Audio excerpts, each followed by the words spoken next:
오늘 날씨가 이렇게 매우 추운 가운데도 우리가 하나님 앞에 이렇게 성탄 예배로 또 이 아침에 영광을 드리게 되어서 너무나 감사드립니다. 날씨가 매우 추운데 이 예배를 드리면서 새벽에 추위 가운데 오래전에 일이 생각하더라고요. 저희가 맨 처음에 이 성전을 짓기 전에 컨테이너에서 이렇게 예배를 드릴 때 그때 겨울이었던 것 같습니다. 매우 춥고 그리고 또 그날 저희들이 성찬을 이렇게 하는 것 같았는데 몇 명 안 모여서 우리가 예배를 드리고 있었습니다. 그래서 그 당시에는 저희 주위에 많은 친구 동료들이나 또 목사님들이 이곳에 아무것도 없으니까 그냥 정리를 하고 하는 게 좋지 않겠느냐. 대부분 그렇게 생각을 하고 또 권면을 해 주었습니다. 그런데 그날 성찬을 예배를 드리는데 제가 기도하는 가운데 예수님의 그 발등상 모습이 이렇게 보이는 환상, 정말 그런 모습을 제가 본 적이 있습니다. 그래서 마음에 큰 감동을 받고 주님이 이곳에 와서 예배 드리는 것을 다 보고 계시는구나. 그런 마음에 감동이 왔을 때 주변의 사람들이 저한테 여러 가지 이야기를 해도 꿋꿋하게 자리를 지키면서 예배하고 또 여기까지 올 수 있었습니다. 여러분, 우리가 주님께서 우리를 지금도 찾아오시고 우리와 함께 하신다는 사실을 우리는 믿음으로 받아들이고 나가야만 될 줄로 믿습니다. 예수님이 여러분 오심으로 말미암아 여러분 역사가 AD와 BC로 여러분 나뉘어졌습니다. 우리가 쓰는 이 달력 있죠. 2024년 이 달력은 결국 매일 주님이 오신 지 벌써 2024년이 되었습니다 라는 것을 우리에게 간접적으로 이렇게 증언하는 거예요. 역사는 예수님 오시기 전 BC와 또 예수님 오신 이후 AD로 이렇게 나누어지고 있는 것을 볼 수가 있습니다. 우리 개인도 마찬가지입니다. 우리 개인의 삶 속에 주님이 이렇게 오신 그 시간부터 이전과 이후가 달라지게 되는 거죠. 그래서 고린도후서 5장 17절에 보니까 누구든지 그리스도 예수 안에 있으면 새로운 피조물이라 이와 같이 말씀하고 있습니다. 오늘 저와 여러분 다 새로워지기 원합니다. 새로운 옷을 입고 또 새로운 차, 새로운 집, 또 우리가 또 새로워진 어떤 이런 환경 가운데 도시도 어떤 신도시라든지 이런 그 새로운 도로 이렇게 프로젝트를 다 하지 않습니까? 이처럼 우리에게도 여러분 이 모든 새로움에 진짜 영원한 새로움의 근본이 있다는 거죠. 그것은 바로 예수 그리스도이신 것입니다. 예수님 안에 있으면 우리는 새로운 삶이 시작되는 것입니다. 그러면 예수님이 이 땅에 왜 오셨을까요? 오늘 우리가 이 예수님이 오신 그 목적을 우리가 알아야 된다는 것입니다. 우리가 지난주에 마태복음에서 마리아에게 천사가 나타나서 이야기를 하죠. 아들을 낳으리니 이름을 예수라 하라 라고 말씀하고 있습니다. 이는 그가 자기 백성을 죄에서 구원할 자다라고 말씀하고 있습니다. 예수라는 이름은 구약의 여호수아라는 이름과 같은 의미입니다. 하나님은 나의 구원자시다. 어디서 구원하십니까? 죄에서 자기 백성을 구원하신다는 거예요. 우리는 모든 사람을 구원한다고 우리가 생각하지만 사실 구원받는 사람은 여러분 정해져 있다라는 것입니다. 하나님이 죄에서 우리를 구원하시려고 자기 백성을 구원하시려고 그리스도, 바로 하나님께 기름 부어서 세우는 거죠. 우리가 미국에도 보니까 이 새로운 대통령과 또 내각이 구성되면 그 전에 있던 분들이 하는 게 아니에요. 새로 다 어떻게 합니까? 새로운 리더자들, 장관 이런 사람들을 다 세웁니다. 그러면 하나님께서 우리 인류를 구원하기 위해서 하나님이 세우는 분은 누굴까요? 하나님이 바로 기름 부어서 예수 그리스도를 세워주셨다라는 겁니다. 그러니까 예수님이 오신 이유를 우리가 알아야 됩니다. 여러분 정말 우리가 이렇게 추위 가운데도 어떤 분은 일찍 와서 난로를 펴주시고 또 음식을 이렇게 준비하고 또 우리가 성가대 아름다운 찬양을 또 준비하시고 또 우리 교회학교에서도 열심히 이렇게 준비하는 모습 볼 때 참 마음에 감사가 됩니다. 전에 크리스마스 때가 되면 보통 저희 어렸을 때는 이렇게 밤을 샜어요.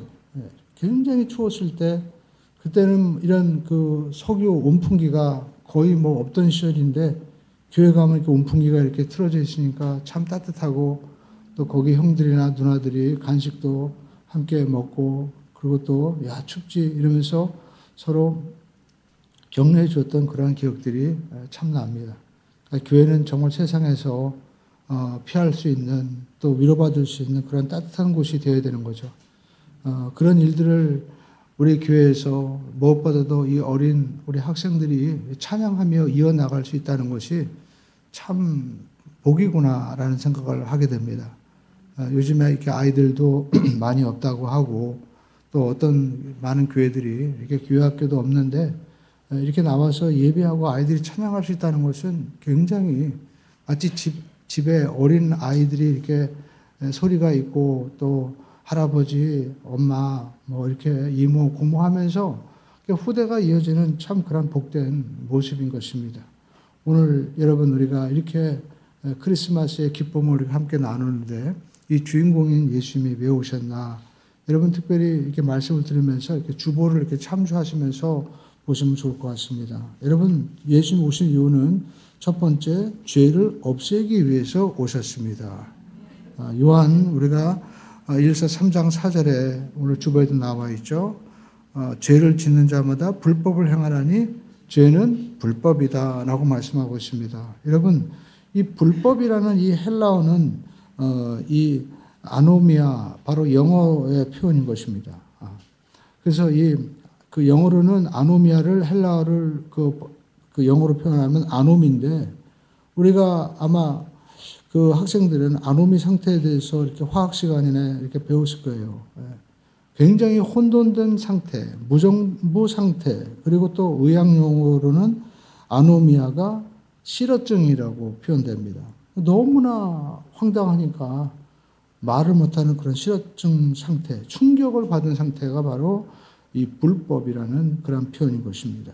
그래서 죄가 오면 가정과 사회, 직장 이렇게 혼돈의 상태로 우리가 오게 되는 거죠.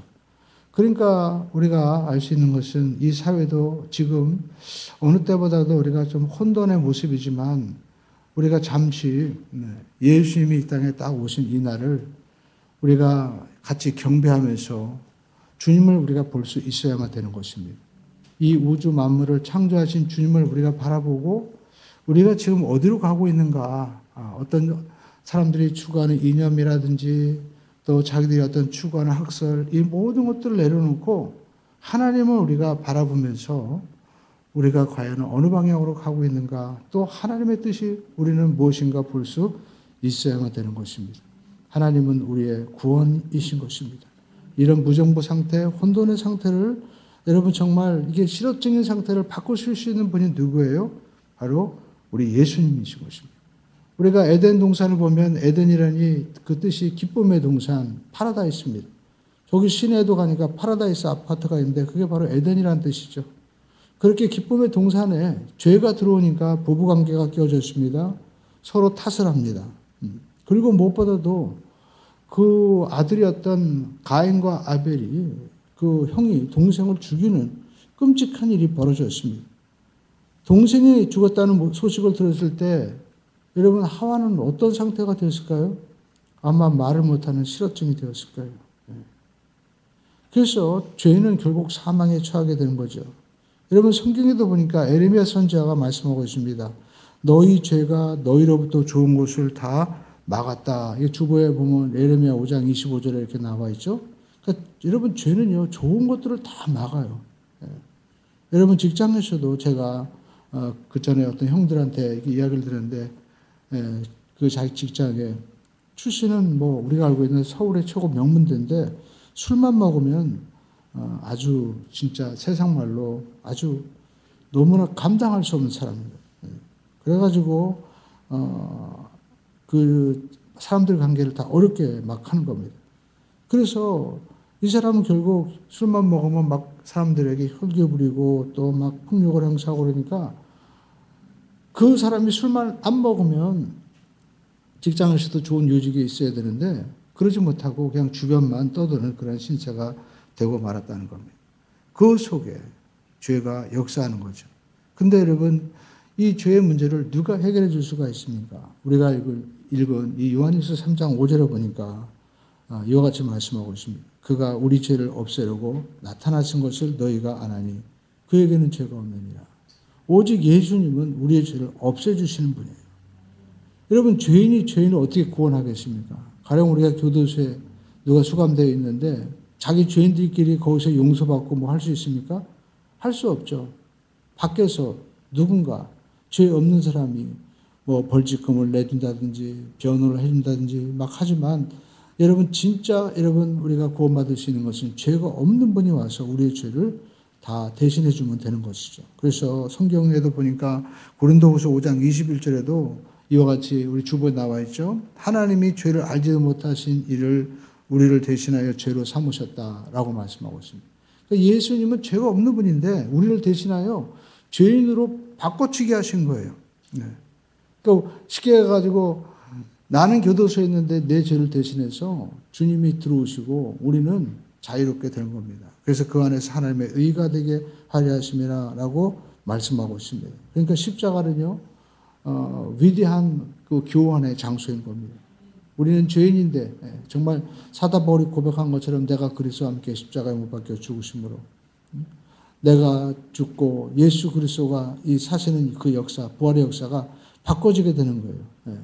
그래서 예수님의 부활이 내 부활이 되고 또 내 죄는 예수님에게 다 뒤집어 써서 주님이 죽게 되는 그러한 교환의 역사가 일어나는 겁니다. 그래서 여러분, 왕자 거지 이야기 아시죠? 동화책에. 거기 보면 똑같이 생겨. 어느 날 가다 보니까 왕자가 거지랑. 그래서 야, 너랑 나랑 한번 옷을 바꿔 입고 생활해보자. 그래서 거지는 왕자 옷을 입고 왕궁에 가니까 얼굴이 똑같으니까 그냥 왕자님으로 아는 거예요. 그래서 왕자님처럼 사는 거고, 거지는 가니까 왕자였는데 옷을 바꿔 입으니까 그냥 동료들이 야, 와서 깡통 들고 먹어라 하면서 거지로 바꿔지게 되는 거죠. 우리도 마찬가지입니다. 우리가 예수님으로 옷 입게 되면 우리는 순간부터 하나님의 자녀로 완전히 바뀌어지는 인생을 우리가 살게 되는 겁니다.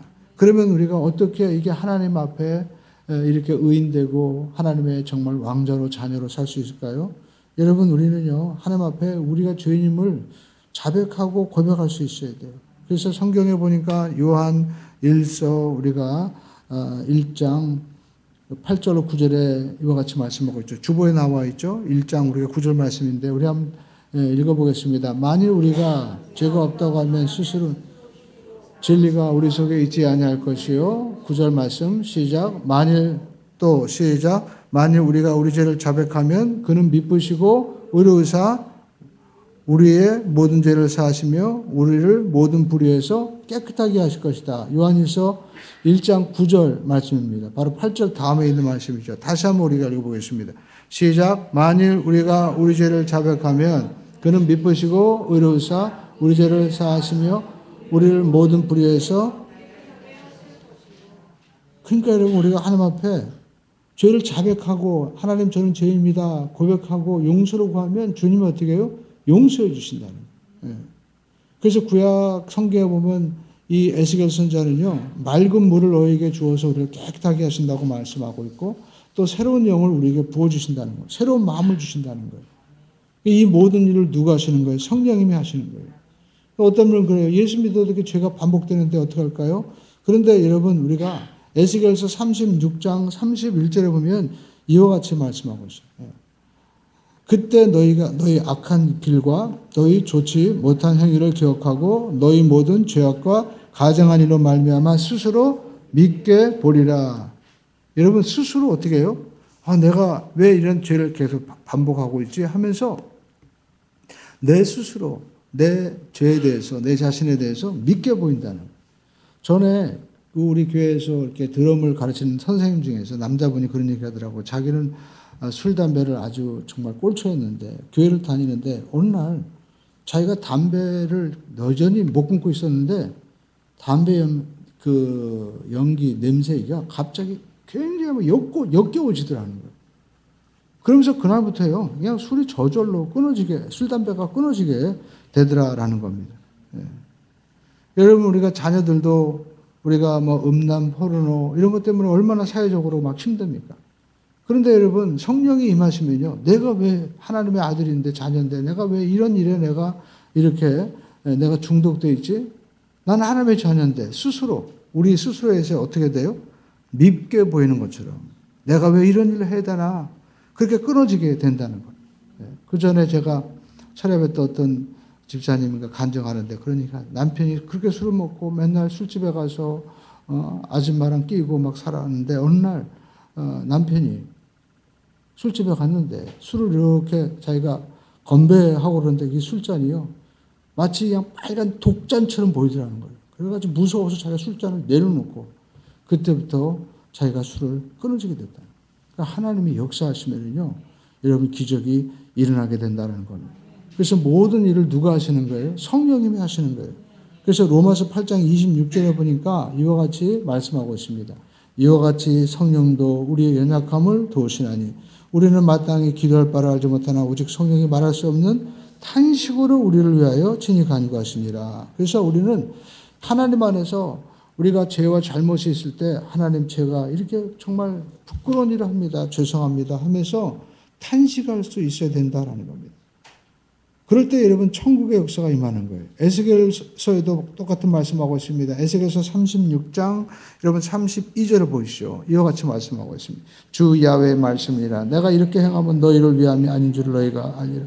이스라엘 족속아 너희 행위로 말미암아 부끄러워하고 탄식할지라. 우리는 탄식할 수 있어야 돼요. 우리는 이 사회의 지금 가장 기본적인 정직, 도덕, 그 다음에 법치주의에 대해서 여러분 많은 사람들이 그럽니다. 법을 지키면 손해야. 그리고 적당히 속이면서 살아가야 돼. 여러분 그러나 그렇지 않습니다. 우리는 정직하고 다시 우리는 이 어떤 문제들도 우리가 법적으로 우리가 서로 다 헌법과 교약을 지켜서 약속했잖아요. 그러니까 우리가 그렇게 살아갈 수 있어야 돼요. 지금 혼돈의 문제도 마찬가지입니다. 우리가 서로 나가서 우왕좌왕하는 것도 있지만 이 법치주의가 제대로 실행되기만 하면 여러분 우리 사회는 건강하게 회복될 수가 있다는 것입니다. 그러기 위해서는 무엇보다도 그리스도의 역할이, 정말 그리스도인의 역할이 필요합니다. 우리가 단호하게 기도하시고 만약 하나님의 뜻을 막는 악한 법이 있다면 단호하게 나와서 우리가 또 우리 의사도 표현할 수 있는 그러한 여러분 힘과 저력이 우리에게 있어야만 되는 것입니다. 여러분 성경 보시죠. 부끄러워하고 한탄할지어다. 그러면 어떤 일이 벌어져요? 에스겔서 36장 35절을 보시죠. 사람들이 이르기를 이 땅이 어떻게 해요? 황폐하더니 이제는 에덴 동산같이 되었고 황량하고 적막하고 무너진 성읍들의 성벽과 주민이 있다 하리니, 지금 여러분 우리가 아무리 황량하고 그리고 어떻게 해요? 적막하고 무너졌다 하더라도 걱정할 필요가 없습니다. 우리가 하나님 앞에 회개하고 또 탄식하면서 우리가 기도하면 기적이 일어나는 거예요. 과거에 여러분 이성미라는 그 코미디언이 있죠. 이분이 이혼하고 캐나다 가서 이제 교회 다녔습니다. 근데 그게 예언적인 어떤 그런 교회였는데 예언과 환상과 어떤 막 성령의 은혜를 받았는데 가정은 엉망이었어요. 집에 오면 아들이 완전히 말도 안 듣고 그래서 자기는 또 욕에 대해서는 일가견이 있어가지고 그냥 미친놈, 망할 놈, 빌어먹을 놈 그러면서 자기가 속 시원하게 욕을 하면서 살아가는데 어느 날 하나님의 마음속에 음성을 들려주시더래요. 얘야, 네 아들이 그렇게 네 말대로 되기를 내가 원하면 그렇게 해줄게. 깜짝 놀랐습니다. 그래서 하나님, 내 입을 하나님 정말 고쳐주세요. 탄식하면서 금식하면서 기도했습니다. 그랬더니 어느 날 아들이 그러더래요. 엄마 요즘엔 왜 욕을 하네? 엄마 요즘에는 엄마가 좀 달라진 것 같아. 이 아이가요 변했습니다. 그래서 나중에는 이 아이가 전도사가 되었다고 그렇게 간증도 하더라고요. 여러분 가정의 천국은 다른 것 아닙니다. 여러분 죄가 우리를 하나님과 우리 사이에 좋은 곳을 막고 있다고 얘기하죠. 그래서 우리는 이 죄의 문제를 그냥 내두지 말고 우리가 요한복음 20장 23절을 보면 여러분 이와 같이 말씀하고 있죠. 너희가 누구의 죄든지 사하면 없어질 것이요 그대로 두면 그대로 있을 것이다 라고 말씀한 대로 우리가 우리 시대에 하나님 이 죄의 문제를 끝내기 원합니다.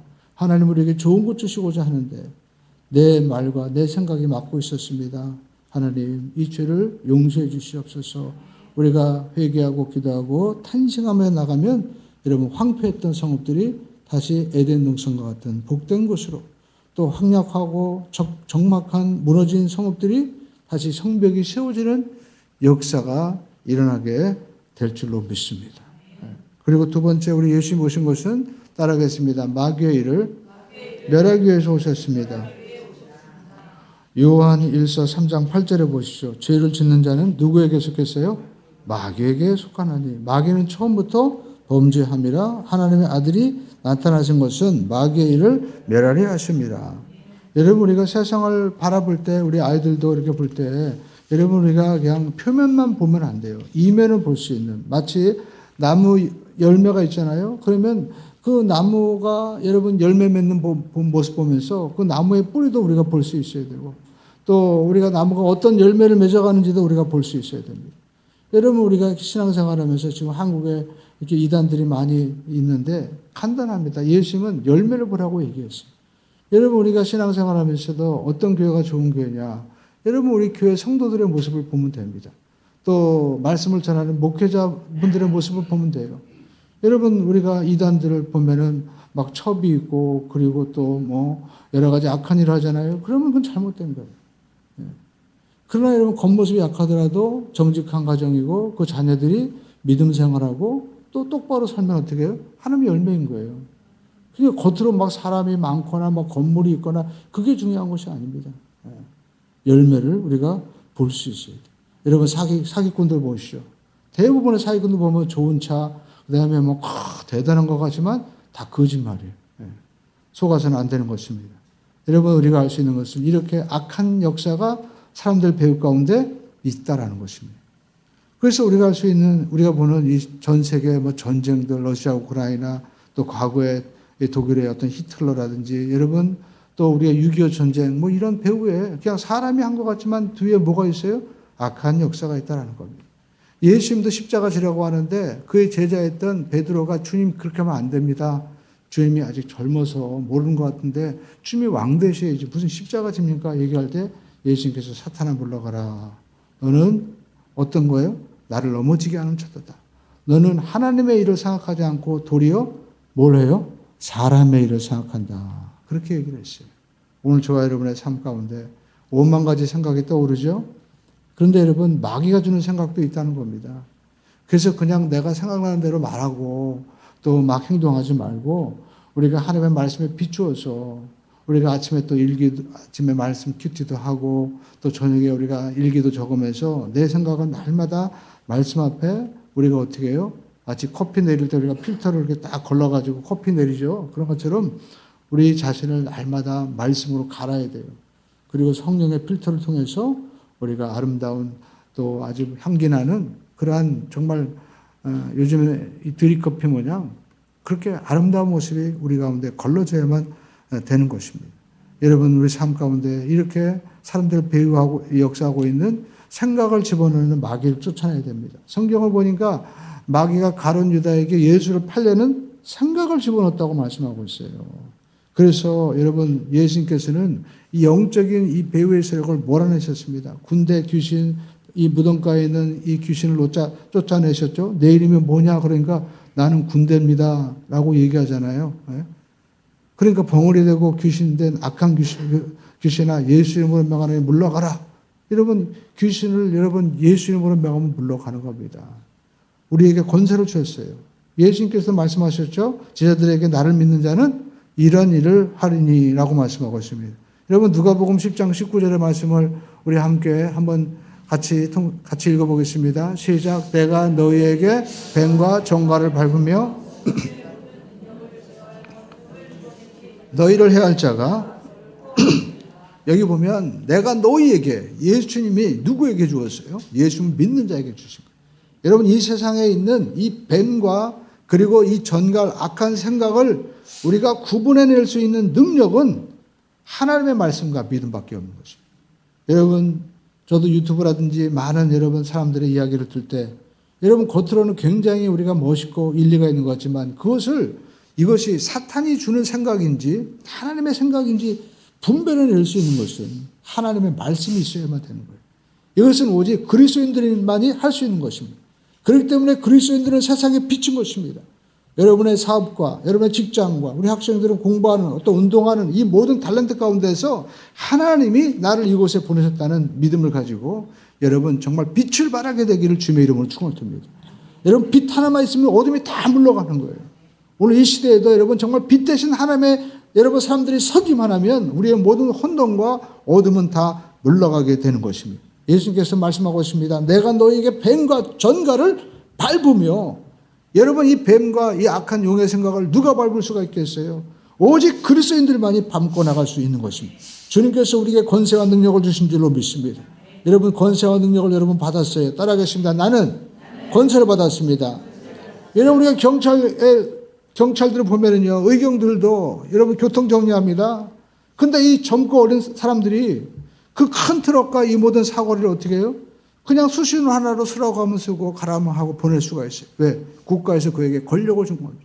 마찬가지로 하나님께서도 저와 여러분들에게 여러분 권세를 주었습니다. 능력을 주었어요. 그래서 여러분 이 권세는 개인뿐만 아니라 특별히 교회에게 주었습니다. 베드로에게 예수님께서 물어보셨죠. 사람들이 나를 누구라고 하느냐? 주님, 주님은 그리스도시요 살아계신 하나님의 아들이십니다. 그때 여러분 주님께서 뭐라고 말씀하고 있습니다.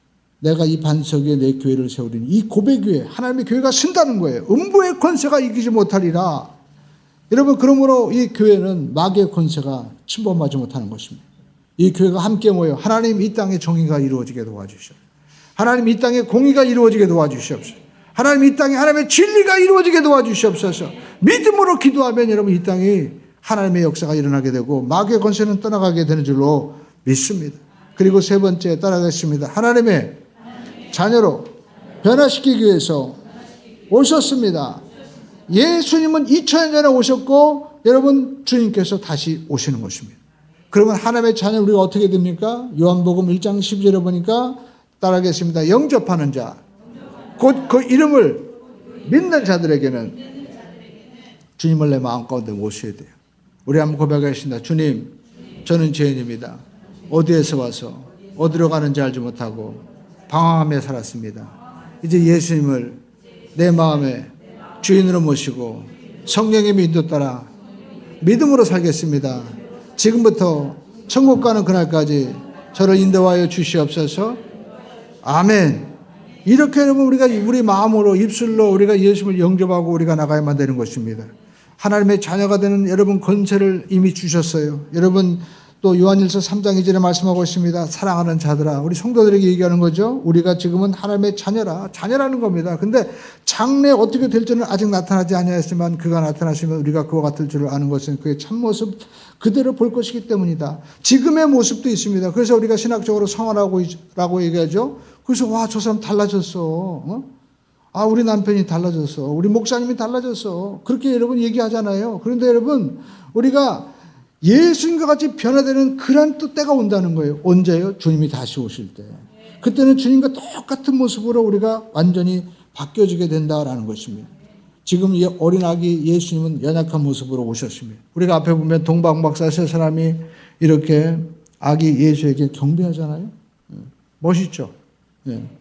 얼마나 멋있어요. 네. 정말 아주 잘 만들으셨어요. 그런데 여러분 이 경배하는 이 모습을 우리가 보면서 아, 주님이 저렇게 귀한 분이구나 하는데 인간의 모습은 저렇게 연약한 아기의 모습입니다. 그런데 여러분 다시 오실 주님은요. 천군 천사 아니 온 우주 만물 모든 왕들이 그 앞에 설 때 마치 먼지와도 같은 거예요. 주님은 이 모습과는 전혀 비교할 수 없는 영광의 모습으로 다시 나타나신다라는 것입니다. 그때 저와 여러분들은 주님과 함께 영원히 같이 변화되어서 주님과 함께 살게 되는 거예요. 그래서 저와 여러분들은 우리에게 주신 이 하나님의 말씀을 잘 받아야 됩니다. 여러분 우리가 씨앗을 심으면 여러분 사과나무에는 사과, 배나무에는 배가 열리듯이 하나님의 말씀이 우리에게 심어지면 예수님의 모습이 나타나게 되는 것입니다. 그래서 여러분 마태복음 13장에 보니까 그 씨앗의 비유를 얘기하죠. 좋은 밭에 심겨지면요 말씀을 듣고 깨달아 결실을 하게 된다는 거예요. 그래서 특별히 오늘 저와 여러분들이 여러분 말씀을 심어야 된다는 것입니다. 오늘 우리가 이제 예배 끝나고 나서 우리 교학교 학생들에게 또 장학금을 주는 시간도 있는데 저는 이게 정말 이 장학금을 주는 의미와 또 이번 주간에 말씀을 준비하면서 참 남달랐어요. 저희 집사람이 그런 얘기를 하는 거예요. 우리 교학교나 이런 모습 보면서 정말 많이 이렇게 좀 힘든 이런 모습을 얘기합니다. 그리고 새벽에 나가서 기도할 때 얼마나 추워요. 그러면서 나는 우리 교회에서 제일 낮은 사람인 것 같아. 그래서 나는 너무 마음에 찔리더라고요. 네. 그래서 정말 이렇게 우리가 기도하고 새벽에 많은 또 성도분들을 위해서 또 밑에가 지금 실종한 분들, 중간에 멈춘 분들, 또 아픈 분들을 위해서 이렇게 우리가 이렇게 기도하는데 정말 이 모든 것들이 어떤 의미를 가질 수 있을까? 때로는 지치고 힘든 그런 때도 있잖아요. 그런데 이번 주간에 제가 말씀을 이렇게 준비하면서 한 선교사 이야기를 듣게 되었습니다. 데이비드 플러드라는 스웨덴 선교사가 있었습니다. 이분은 그 스웨덴에서 1921년 파송되었고 이제 하나님의 일에 헌신하기 위해서 이제 아내와 함께 아프리카 콩고로 이렇게 떠나게 되었습니다. 그런데 그를 기다리고 있는 것은 굶주림과 질병, 적대적인 부족 사람들밖에 없었습니다. 그래서 마을 그 족장은 그를 거부하고요. 플러드를 그 마을과 그 정글 중간에 진흙 오두막을 거기다 짓게 하고 거기 혼자 그곳에서 외롭게 이제 선교사를 하게 되었습니다. 그러면서 외롭고 또 말라리아, 영양실조로 힘들게 살아가는 거예요. 특별히 부인이 말라리아에 걸렸습니다. 몇 달 동안 펄펄 그 열이 들끓고 또 힘들었는데 거기서 아내가 이제 임신한 거예요. 그리고 그가 만날 수 있는 사람은 주장이 이제 저분들과 만나면 우리 신이 노한다. 그래가지고 그 선교사와 접촉할 사람은 한 어린 꼬마 아이, 당시 5살 아이인데 그냥 매일 계란 하나 갖다 주는 그것만 시켰어요. 그래서 그 선교사 부부는요, 그 아이만 데리고 주일마다 성경을 가르치고 그리고 또 말씀을 전하는 것이 사역의 전부였습니다. 그런 가운데 이 부인이 결국 딸 에이나를 출산하고 7일 만에 세상을 떠나고 말았습니다. 그러자 이 플러드는요, 아내가 죽자 마음의 감정이 폭발됐어요. 하나님 정말 하나님 살아계십니까? 그러면서 우리가 정말 이곳에 왔는데 여기서 27살 난 우리 젊은데 아내마저 데려가면 나는 어떻게 합니까? 정글에서 이제까지 우리가 한 것은 말도 잘 알아듣지 못하는 저 어린 소년밖에 없고 또 여기서 하나님이 이렇게 도와줘야 한다면 난 선교 못합니다. 그래가지고 자기 선교 안 한다고요. 그만두고 자기 아내를 산 허리에 이렇게 묶고 마을이 모이는 곳에 묻어놓고 그리고 딸은 그 에이나는 현지 선교본부에 맡겼습니다. 그래가지고 입양되었어요. 그래가지고 결국 미국 선교사 부부에게 입양이 되었습니다. 그리고 자기는 고국으로 돌아가 버렸어요. 그래가지고 주변 사람들에게 하나님에 대해서는 이야기도 하지 말라고 하면서 믿음 생활도 안 하고 그렇게 생활하게 되었습니다. 세월이 지났습니다. 이 선교사가 이제 나이가 73세가 되었는데 딸이 찾아오게 된 거예요. 딸은 미국 선교사에게 입양되었는데 아무튼 여러 과정이 있었지만 이 과정 속에서요. 좋은 남편을 만났습니다. 근데 남편이 신학교 학장이었어요. 학장이 됐어요. 목회를 했습니다. 그런데 어느 날 그 잡지가 왔는데 스웨덴 그 잡지인데 거기 보니까 이 플러드라는 그 이름이 있고 거기 십자가가 정글에 세워져 있는 모습을 본 거예요.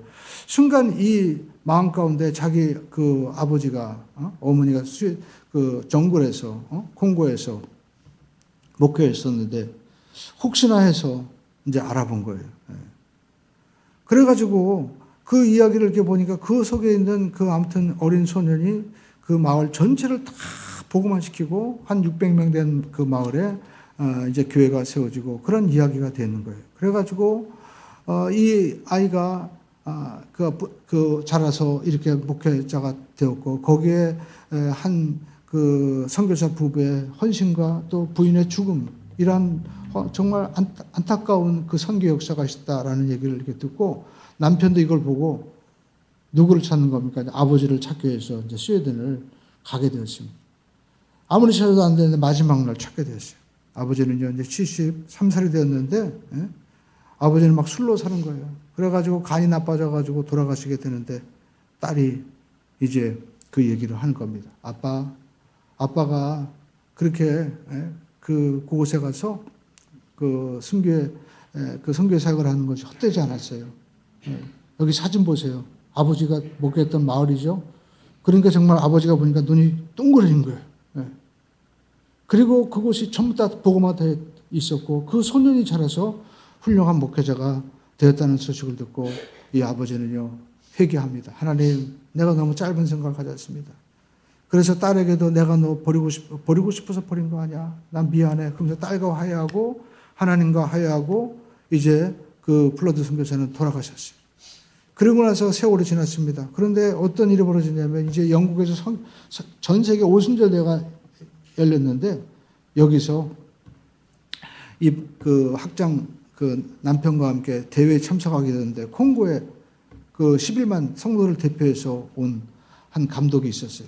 그런데 그분이 이렇게 이야기하는 모습 보면서 어머니, 아버지 이야기가 생각나서 물어보니까 그 소년이 그 마을을 복음화시키고 이제는 그 콩고 모든 이 교회 전체 대표가 된 거예요. 그러면서 내가 바로 어렸을 때 계란을 갖다 주던 그 소년입니다. 우리 이 콩고의 이 11만 모든 성도는 그 돌아가신 어머니를 우리 믿음의 어머니로 생각하고 내가 몇 달 전에도 그 어머니의 무덤에 꽃을 내가 드리고 왔습니다. 하면서 막 부둥켜 안고 막 우는 거예요. 오늘은 우리가 신앙생활하면서 지금 우리가 연약하고 또 아무것도 아닌 것 같죠? 여러분 예수님께서 이 땅에 오셨을 때도 정말 보잘것없는 그런 모습이었습니다. 그러나 여러분 이곳에 말씀의 씨앗이 뿌려지면 하나님은 반드시 큰 역사를 이루게 하실 줄로 믿습니다. 지금 우리도 이렇게 혼돈하고 또 여러분 국가적으로 어렵다고 하지만 아무 염려할 필요 없습니다. 오직 우리가 하나님의 말씀을 우리가 심고 믿음으로 나가면 여러분 이 역사는 전 세계 역사 가운데 가장 복된 나라로 하나님이 세워주실 것입니다. 또 여러분의 가정을 세우시고 자녀를 세워주십니다. 우리 한번 따라하겠습니다. 하나님은 살아계십니다. 예수님은 오셨고 다시 오십니다.